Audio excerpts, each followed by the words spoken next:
여러분 안녕하십니까? 헬로티비 뉴스입니다.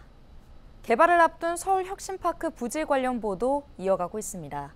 개발 사업에 대한 찬반 의견은 늘 첨예하게 대립하는데요. 서울시가 추진 중인 혁신파크 부지 재개발을 둘러싼 갈등도 해결 방안이 요원한 가운데 1년 넘게 이어지고 있습니다. 혁신파크 부지 상업개발을 반대하는 시민들은 혁신파크 개발 계획을 원점에서 재검토할 것을 촉구하며 무기한 천막 농성에 들어갔습니다. 손성혜 기자가 보도합니다. 서울 혁신파크에 높다란 가림막이 쳐졌습니다. 시민들은 거리로 나왔습니다. 서울시의 혁신파크 부지 개발 사업을 저지하기 위해서입니다.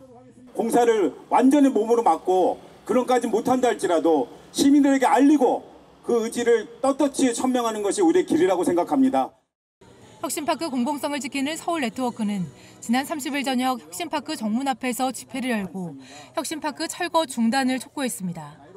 이들은 도심 속 넓은 공유지를 지키려는 시민들의 의견이 무시되고 있다고 반발했습니다. 시민단체들의 목소리는 가볍게 무시해버리고 이곳 상업개발을 통해서 더 많은 녹지 공간을 조성해 주겠습니다. 라는 걸로 마치 시민들의 그 자유로운 공원 이용의 욕구를 그런 식으로 역전시키려 하고 있습니다. 서울시가 추진하는 개발 방식은 시민들의 이익과 의견은 배제된 폭력적 방식의 상업개발이라며 목소리를 높였습니다. 서울시는 부지를 SH 서울주택도시공사에 현물 출자하고 SH가 민관과 협력하는 방식으로 추진한다고 밝혔다. 공공개발이라고 포장하고 있지만 사실상 서울 시민 모두의 공유지를 민간에 매각하는 상업개발이다. 이들은 또 서울시의 개발 계획은 기후위기 대응에 역행하는 행위라고 비판했습니다. 기후위기 시대에 서울 도심에 필요한 건 거대한 빌딩이 아니라는 겁니다. 새로운 것들을 개발하는 과정에서 땅은 파헤쳐지고 우리가 그토록 잡아둬야 된다라고 말하는 탄소 같은 것들은 더 이 공기 중으로 퍼져나갈 테고 또 이제 그 안에서 함양하고 있던 다양한 알지 못했던 그런 생물 다양성들도 파괴될 것입니다.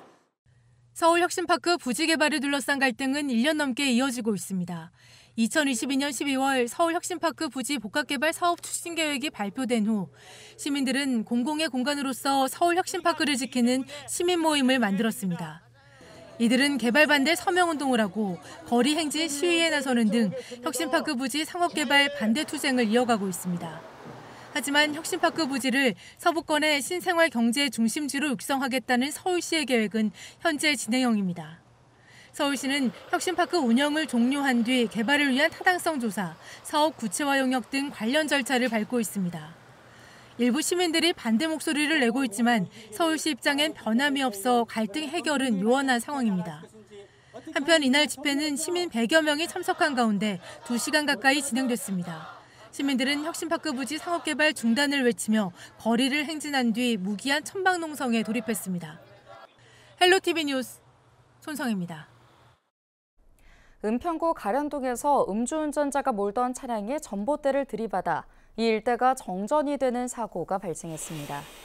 2일 새벽 4시 42분쯤 가련 일동의 한 주택가에서 20대 남성이 술을 마시고 차를 몰다 전봇대를 들이받았는데요. 이 사고로 다친 사람은 없었지만 전봇대가 쓰러지면서 인근 주택 278여 세대 전기가 끊겨 주민들이 불편을 겪었습니다. 한전은 사고 발생 약 10시간 만인 오후 3시 6분쯤 전 세대의 전기 복구 작업을 마무리했습니다.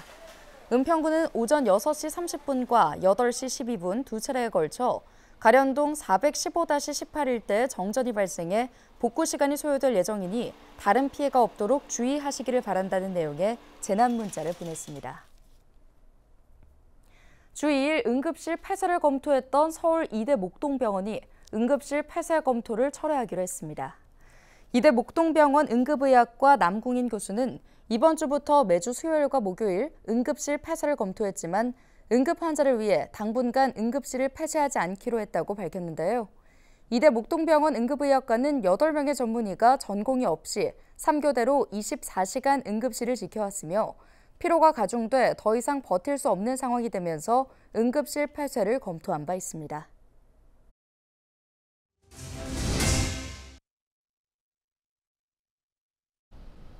정부가 지난 2년 동안 검찰과 경찰까지 나서 수사한 전세 사기 특별단속 결과를 발표했습니다. 경찰은 그동안 8,300명이 넘는 전세 사기 사범을 검거하고 대규모 전세 사기 조직 40개를 적발했는데요. 전세 사기 피해자들 중에서는 가짜 임대인과 공인중개사가 가장 많았습니다. 이관성 기자의 보도입니다. 범정부 전세사기 특별단속을 통해 경찰이 지난 2년 동안 검거한 전세사기 피의자는 모두 8,300여 명. 경찰은 이 중 610명을 구속하고 전세사기 피해금 중 1,918억 원을 보전 조치했습니다. 수사 과정에서 경찰은 건축주와 분양대행업자, 공인중개사와 임대인들이 가담한 무자본 갭투자 19개 조직과 가짜 임대인과 임차인 등이 가담한 전세자금 대출 사기 21개 조직을 검거했습니다. 경찰은 이들 중 15개 조직을 범죄단체 집단조직죄 혐의를 적용해 처벌받도록 했습니다. 전세 사기 중에는 금융기관의 전세자금 대출 제도를 악용한 허위 보증보험 유형이 35.3%로 가장 많았고 조직적으로 보증금을 편취하고 소개료를 챙긴 무자본 갭투자 유형이 24%로 그 뒤를 이었습니다. 불법 중개와 감정, 깡통 전세 등 보증금 미반환 행위도 뒤따랐습니다. 전세 사기 가담자들 중에는 가짜 임대인과 임차인, 공인중개사가 60% 이상을 차지했고 임대인과 소유자, 브로커도 30% 이상이었습니다. 전세입자의 보증금을 가로채기 위해 전세 거래 관계자 대부분이 사기에 가담했던 것입니다. 전세 사기 피해자들 중에는 30대가 37.7%였고 20대 이하가 25.1%였습니다. 또 전세 사기 피해 주택들 중 60%가 빌라 등 다세대 주택이었고 오피스텔도 31%나 차지했습니다. 국토부는 전세 사기 피해자 지원 특별법이 생긴 이후 최근까지 약 2만 1,000여 건의 전세 사기 피해를 결정했습니다. 전세 사기 피해 지원위원회는 아직도 매월 1,000여 건 이상의 전세 사기 피해를 결정하고 있습니다. 헬로티비 뉴스 이관서입니다. 수도권 매립지 종료 문제를 두고 지자체와 시민단체, 전문가는 각기 다른 해법을 제시하고 있습니다. 쟁점 중 하나인 매립지 공사 관할권 이관을 두고도 의견이 엇갈렸습니다. 이세진 기자의 보도입니다. 내년 사용 종료를 앞둔 수도권 매립지. 3번의 공모에도 대체 매립지는 찾지 못했습니다. 4차 공모를 추진 중이지만 낙관하기 어렵다는 전망입니다. 주민의 어떤 동의나 내용들을 50%로 낮추고 그다음에 인센티브나 이런 것들을 확대해서 4차 공모하면 될 것이다라고 하는 것들이 막연한 뜬구름 잡기에 막연한 것이라고 지금 저희는 생각하고 있는데 인천시의 지금 민선 8기는 그렇게 보지 않고 있는 것 같습니다. 쓰레기를 받는 입장인 인천시는 사자합의 이행을 매립지 종료의 핵심 카드로 보고 있습니다. 기존 합의대로 환경부 산하인 수도권 매립지 관리공사를 인천시로 이관해야 한다고 주장하는 배경도 여기 있습니다. 하지만 공사 이관을 두고 우려도 나옵니다. 이관해야지 매립지 종료를 할 수 있다 이렇게 얘기를 해요. 근데 아무리 생각해도 이제 이관과 이제 매립지 종료가 무슨 상관이지? 논리적으로 이제 이해가 안 되는데도 불구하고 이 얘기가 시민들한테 먹힌다라고 하는 거죠. 공사 이관이 인천시의 다양한 어떤 부담만 가중시킬 뿐이지 오히려 이제 그 편익은 좀 약간 부족하지 않는가. 매립지 면허권은 인천시가 가지고 있대. 현행처럼 운영은 국가에서 하는. 공사 노동자들은 한 발 더 나아가 사자합의 파기를 요구하고 있습니다. 기존 사자합의를 조속히 파기하고 사자와 노동조합, 지역 주민을 포함한 협의체를 재구성하여 사자가 동등한 입장에서 합리적으로 대체 매립지 선정과 수도권 매립지 종료에 대한 실질적인 논의가 이루어져야. 법안 개정은 또 다른 쟁점입니다.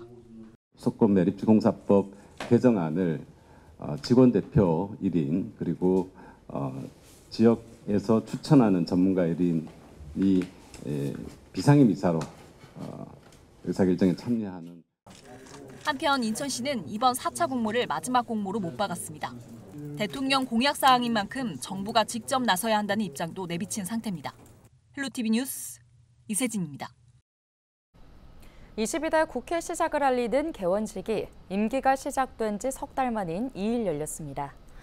역대 가장 늦은 개원식으로 기록된 이번 개원식은 당초 지난 7월 열릴 예정이었지만 최상병 특검법을 두고 여야 대치전이 길어지면서 연기됐는데요. 한편 국회는 이날 개원식과 함께 첫 정기국회 일정에 돌입했습니다. 여야는 100일간 주요 법안 처리와 함께 국정감사를 이어갑니다. 경기도의회가 제68주년 개원 기념식을 열었습니다. 도의회가 대면 개원 기념식을 개최한 건 지난 2019년 제63주년 기념식을 연 이후 4년 만인데요. 도의회는 2일 의회 대회의실에서 김진경 의장이 비롯해 정윤경, 김규창 부의장과 최종현, 김정호 양당 교섭단체 대표 등 200여 명이 참석한 가운데 개원 기념식을 개최했습니다. 이날 개원 기념식에는 김동연 경기도지사와 임태희 경기도교육감도 함께했습니다. 김진경 의장은 경기도의회는 중앙정치가 보여주지 못한 대화와 타협, 소통과 합의의 정치를 만들어내겠다며 제11대 의회의 후반기 2년은 지방자치와 지방분권에 더 큰 미래를 여는 밑거름이 될 것이라고 덧붙였습니다. 경기도의회가 제377회 임시회를 여는 가운데 K컬처 밸리 협약 해제를 두고 극한 대립이 예상됩니다. 도의회는 13일까지 제377회 임시회를 열고 경기도가 제출한 2024년도 1차 추가 경정 예산안을 비롯해 총 63건의 의안을 다룰 예정인데요. 이번 임시회에서는 경기도가 제출한 추경안 중 K컬처 밸리 관련 토지 매입비 반환금 1,524억 원의 적정성과 K컬처 밸리 협약 해제의 정당성 등이 다뤄질 것으로 보입니다. 지난 1일 오후 5시 기준 K컬처 밸리 사업 해제 관련 국정감사를 요구하는 국회 국민동의 청원의 동의수가 5만 명을 돌파하면서 국회는 소관위원회 심사를 거쳐 본회의 부의 여부를 결정해야 합니다. 인천시 교육청이 감사 투명성을 확보하기 위해 운영 중인 시민감사관에 전과 15범 남성이 포함돼 논란입니다. 시교육청은 지난해 6월 모집 절차를 거쳐 A씨를 정책분과의 시민감사관으로 위촉했는데요.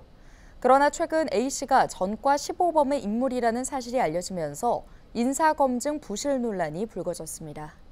A씨는 지난 2008년 건축법 위반으로 벌금 100만 원의 형을 처음 선고받은 이후 2017년까지 12차례의 벌금형과 3차례의 징역형 집행유예를 받은 것으로 확인됐습니다. 이 중에는 상해와 범인 도피 교사, 사기, 공무집행 방해 등 전력과 함께 도로교통법상 음주운전과 무면허 운전 혐의도 포함됐습니다. 이에 대해 시교육청은 현재 A씨에 대해 적합 여부를 내부적으로 검토하는 한편 모집 과정에서 지원 자격을 강화하는 방안을 모색하기로 했습니다. 소상공인의 물류 경쟁력 강화를 위한 인천시의 반값 택배 사업이 10월 말부터 본격 시행됩니다. 인천시는 전국에서 처음으로 실시하는 소상공인 반값 택배 지원 사업을 위해 최근 택배 배송사로 한진과 V2V를 선정했다고 밝혔는데요. 반값 택배는 소상공인이 택배를 직접 인천 지하철 1, 2호선 역사 내에 설치된 지파센터에 입고하면 배송해주는 물류 시스템입니다. 시는 인천 지하철 57개 역사 중 30개 역사의 지파센터를, 일부 역사에는 서브 지파센터, 부평 테크노밸리의 거점 지파센터를 구축하고 있는데요. 택배 비용 반값 택배는 1,500원, 당일 배송은 2,500원으로 일반 택배 비용의 절반 수준입니다. 반값 택배는 인천뿐 아니라 부천과 서울에도 당일 배송이 가능합니다. 한편 시는 내년 7월까지 인천 지하철 1, 2호선 57개 모든 역사에 지파센터를 설치할 계획입니다. 김동연 경기도지사가 지난달 31일 봉하마을을 방문해 고 노무현 전 대통령의 모욕을 참배했습니다. 김 지사는 묘역에 헌화한 후 방명록에 목표를 잡고 길게 가자, 사람 사는 세상의 꿈 더 크게 이어가겠습니다라고 적었는데요. 목표를 잡고 길게 가자는 노 전 대통령 유고집 진보의 미래의 소타이틀 중 하나입니다. 한편 김 지사는 모욕 참배 이후 권양숙 여사를 예방했습니다. 인천시가 오는 2026년 7월부터 바뀌는 인천형 행정체제 개편에 앞서 행정정보 시스템 데이터 전환 작업에 나섭니다. 시는 내년 4월까지 행정정보 시스템 정보화 전략 계획인 ISP 수립 용역을 진행한다고 밝혔는데요. 이를 위해 시는 한국지역정보개발원과 ISP 수립 용역 위수탁 계약을 체결하고 내년 4월까지 행정정보 데이터 전환과 정보통신 인프라 구축 사업 설계에 필요한 작업을 추진할 계획입니다. 뉴스 마칩니다. 고맙습니다.